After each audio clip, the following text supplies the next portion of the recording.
définitions que nous avons trouvées que les personnes ont des personnes intersexes, quelles sont les idées reçues, quelles sont les définitions, quel est l'imaginaire que les personnes ont quand on parle des personnes intersexes. Ce sera la deuxième partie de la journée. Et on va finir la journée par le rapport sur, on peut dire, les prévalences, mais c'est vraiment pas de manière scientifique, mais en réalité, dans ce que nous avons récolté, quelle est la proportion en fait de personnes qui suggèrent ou bien qui prônent la mutilation génitale lorsqu'on a un enfant intersexe ou bien une personne intersexe. Introduction. You have it in English, right? Dans le cadre de la mise en œuvre du projet Viral, projet initié par Intersex Nigeria pour lutter contre les mutilations génitales faites aux personnes intersexes au Cameroun et au Nigeria, une recherche exploratoire a été conduite sur la situation des personnes intersexes au Cameroun. Ce rapport de référence ne représente qu'une partie d'un rapport général. Il s'agit de donner un aperçu de l'état des lieux des aspects juridiques, médicaux et sociologiques des personnes intersexes au Cameroun. Il se structure en 4 parties. La première partie présente le contexte ainsi que les objectifs et la méthodologie. La seconde présente les aspects juridiques. La troisième présente les aspects médicaux et la dernière présente les aspects sociologiques. Au niveau du contexte, en fait, la binarité du sexe et du genre en homme et femme apparaît comme un variant dans presque toutes les sociétés humaines. Donc toutes les personnes qui s'éloignent de ce schéma sont rejetées à la marge de la société et sont ostracisées.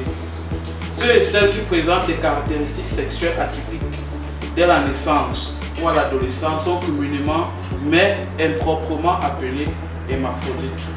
Ce terme spécifique aux plantes et aux animaux est souvent utilisé pour désigner les personnes qui présentent un développement des parties génitales assez atypiques, voire ambigu, c'est-à-dire des variations génétiques. D'après les experts, donc, un peu moins de 2% de la population mondiale, ceci c'est un rapport de l'OMS, de la population mondiale née avec des caractères intersexuels. Dans les pays où les interventions médicales sont très avancées et les soins inaccessibles, il est très courant de faire subir aux enfants nés avec ces caractéristiques des opérations chirurgicales ou d'autres interventions et traitements dans le but d'harmoniser leur sexe et leur apparence pour les rendre conformes aux normes de la binarité. Au Cameroun, il existe très peu de documentation sur la question intersexe, sinon même pas du tout.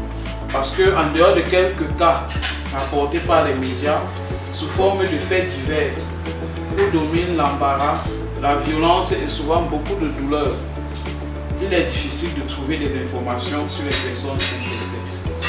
Il n'est par exemple pas possible de savoir combien d'enfants naissent avec cette particularité, ni quel est leur vécu de la petite enfance à l'âge adulte.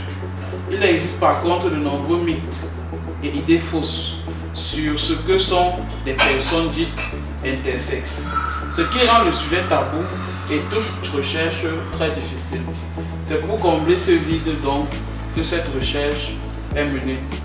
Parce que même au niveau des hôpitaux, nous avons essayé, il n'y a pas d'information et ce n'est reporté nulle part, dans aucun registre, que ce soit des sages-femmes, que ce soit des médecins, accoucheurs ou des pédiatres, ce n'est reporté nulle part la mention des enfants nés avec des ambiguïtés génitales. Donc l'objectif de l'étude ici est d'avoir une idée précise de la situation des personnes intersexes au Cameroun, tant au plan juridique, au plan médical qu'au plan social. Recueillir et analyser les différentes perceptions des personnes intersexes dans la société camerounaise et dresser un état des lieux, des dispositifs et outils existants dans l'accompagnement des personnes intersexes. Il est aussi important à la fin de cette recherche d'avoir une vision précise des acteurs et actrices, des structures ou des partenaires travaillant avant avec des personnes intersexes. Donc de pouvoir avoir des informations sur où est-ce qu'on peut se référer, bien vers qui on peut se tourner si on a besoin d'avoir des informations sur les personnes intersexes. La méthodologie utilisée donc ici, dans le cadre de la recherche exploratoire, nous avons fait le choix d'une méthodologie mixte combinant une approche qualitative et une approche quantitative. De manière globale, pour ne pas lire tout ce qui s'est passé dans la méthodologie, nous avons dans un premier temps recruté des enquêteurs et enquêtrices sur le terrain qu'on a appelés les assistants chercheurs et chercheuses. Nous les avons formés sur le questionnaire qui avait à dérouler, qui était vraiment toutes des questions ouvertes. La volonté des questions ouvertes ici était puisque c'est assez nouveau pour les Camerounais, c'est nouveau pour les Camerounais, l'expression intersexe même, parce que comme on a dit, la plupart des personnes sont plus habituées à utiliser l'expression hermaphrodite. Et on va même voir dans les résultats de recherche que même hermaphrodite, la plus comprennent mieux quand on dit personne ayant deux sexes. C'est ça qui est plus clair dans la tête des gens. Pourtant, ce n'est pas ça en réalité qu'une personne hermaphrodite. Et donc, il était question de former un peu les enquêteurs et enquêtrices sur comment administrer ce questionnaire-là. Nous en avons eu 10 des enquêteurs qui étaient supposés couvrir les 10 régions. Malheureusement, nous n'avons pas eu de personnes pour la Damawa. Je pense en fait une des régions du Nord. Donc nous avons couvert 9 régions et donc nous avons eu 2 enquêteurs dans la ville de Yaoundé. On a donc pu couvrir plus de 1000 personnes comme prévu au départ. Ensuite, il était question d'interviewer 10 personnes parmi les 100 que chaque enquêteur devait questionner. Les 10 interviews devaient se faire enregistrer. Je pense que parmi vous, il y en a qui ont été interviewés et transmis à l'équipe de chercheurs et chercheuses. Ensuite, les questionnaires devaient être validés. Nous avons reçu en réalité environ 1200 réponses remplies. Mais nous avons fait un travail de suivi dessus pour se rassurer d'effectivement qui a réellement été enquêté ou pas, et aussi les réponses complètes, parce qu'il y avait des réponses qui n'étaient pas complètes, elles n'étaient pas utilisables. Il y a eu ce traitement des données, cette concordance, et enfin on a remis les attestations pour fermer la partie collecte des données de terrain. On a remis les attestations aux enquêteurs et enquêtrices. Ensuite, nous avons organisé des focus group avec certaines cibles encore. Au vu de ce que nous avons récolté, on avait besoin d'informations supplémentaires. Donc on a organisé 2 focus group, un en ligne et un en présentiel, où on est allé plus en profondeur sur la compréhension de ce que le questionnaire nous renvoyait. Et après le focus group, on a commencé justement la rédaction des rapports, et avec cette étape-ci qui est la validation. Sur le plan organisationnel, donc ceci c'est parce que le projet a été drafté dès le départ au niveau du Nigeria et a juste été projeté au Cameroun. Donc le Cameroun n'a pas été à la rédaction du projet. Et ça a été une limite parce que tel que ça a été drafté sur un contexte qui n'est pas le nôtre. Et donc il était question de s'adapter à ce qui avait déjà été fait et pensé. Donc de manière globale un peu, c'était ça la méthodologie.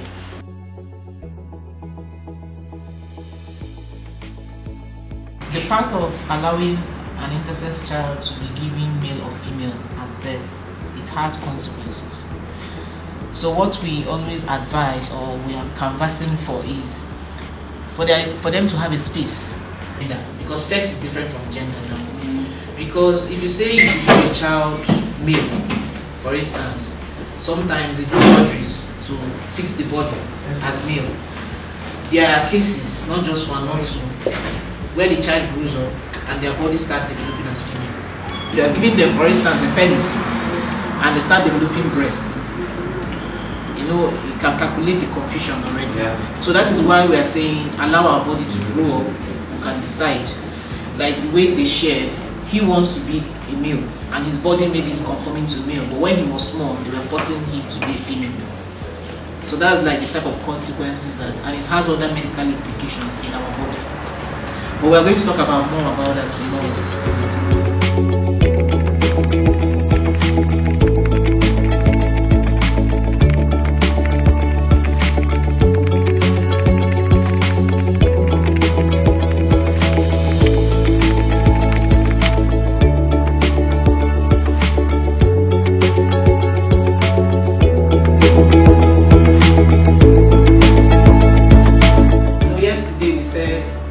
Let's start advocacy. This is happening. Let's do this, let's do that.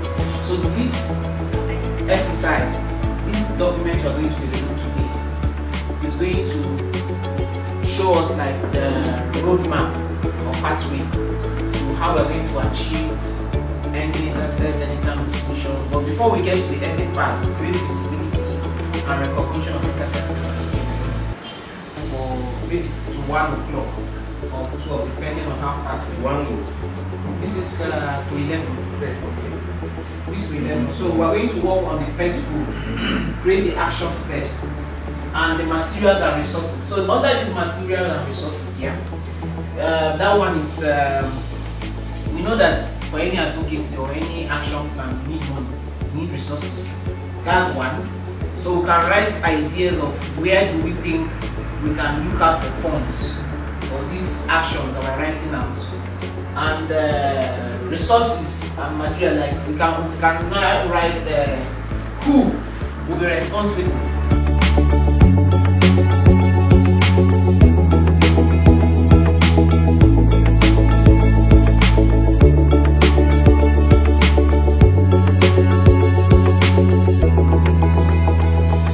Je vais juste brosser sommairement ce qui ressort de notre travail.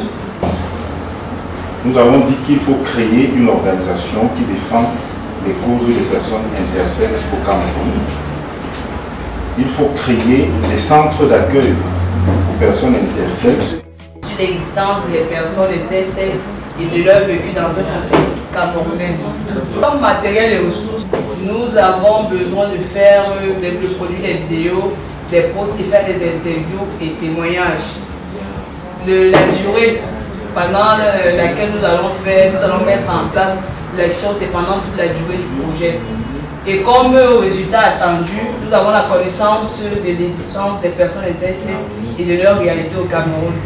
La création d'une association de défense et promotion des droits des personnes intersexes. Et les ressources que nous avons besoin, c'est l'identification et renforcement des capacités des leaders intersexes.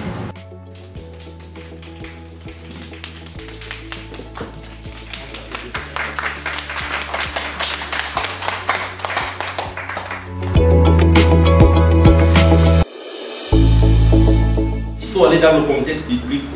On va dire que c'est les conséquences du péché, mais elles sont aussi égaux que le péché même du mensonge, etc.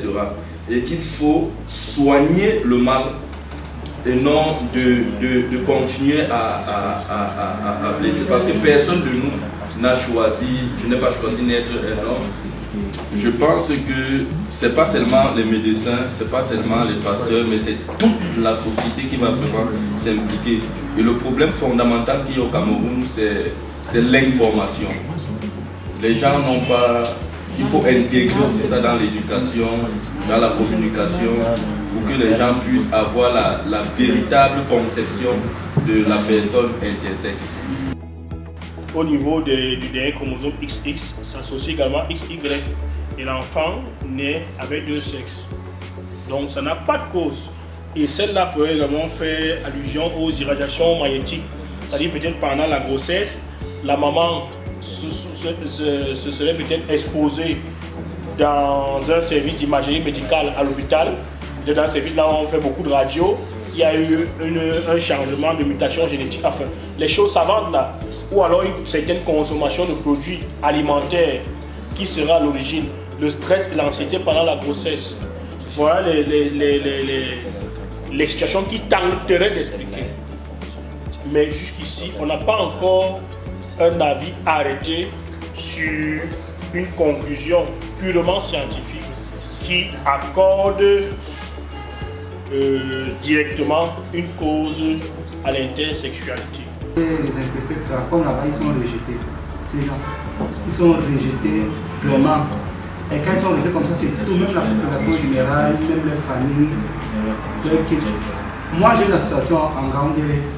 J'ai une petite association en Gaoundéré, à GESBA, Association des jeunes solidaires de maladies. Donc, on s'est associé entre nous, le staff, d'accueillir ces enfants, ces gens, de ne pas les laisser dans la rue, parce que certains prennent souvent les médicaments pour finir avec leur vie, parce que la famille, la population, les amis, ils sont seuls, abandonnés.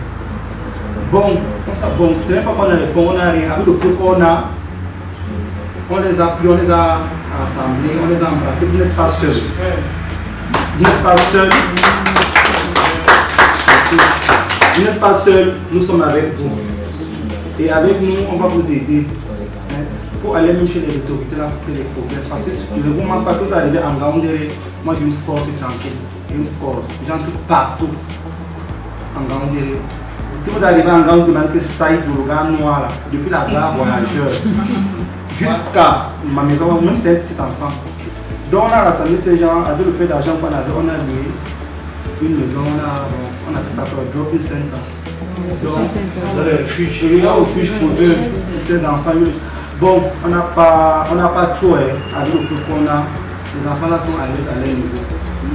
Vous en avez environ combien les intersexes? 7. C'est quoi les débuts que tu cherchais? Quel tranche d'âge? 7 ans à 35, 7 à 35. Il n'y a pas les petits.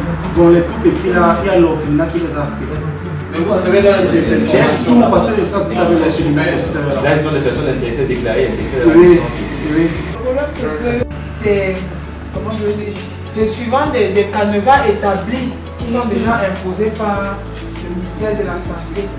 Donc maintenant, s'il faut mettre dans les registres, ça risque d'être adressé comme une anomalie. C'est-à-dire que qu'est-ce qu'on a observé, c'est dans le registre, il y aura une catégorie le sexe, le poil, les ceci. Qu'est-ce qu'on a, comme c'est souvent un rapport d'observation, qu'est-ce qu'on a observé comme quelque chose qui s'est passé durant cette naissance? On m'a dit que l'enfant est né avec 2 sexes. C'est plutôt que cette particularité-là soit exprimée dans le registre.